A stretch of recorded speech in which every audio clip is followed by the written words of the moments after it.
Sudarlun, peringatan Milad ke-45 GAM yang digelar KPA wilayah Perlak di Aceh Timur berlangsung sukses dan lancar. Milad dirangkai dengan Maulid Nabi Muhammad SAW. Marzuki M alias Kobra selaku Panglima KPA daerah Perlak mengatakan Milad GAM ke-45 tahun ini di Aceh Timur dibagi 4 daerah, yaitu KPA daerah 1 memperingati Milad GAM ke-45 Perlak. KPA daerah 2 Simpang Ulim memperingati di Kecamatan Madat, KPA daerah 3 Idi memperingati di Darul Aman Idicut, dan KPA daerah Istimewa Lokop memperingati Kecamatan Penaron.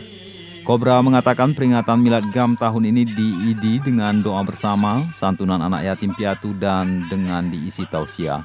Tausiah di Perlak disampaikan Syekh Muhajir Usma.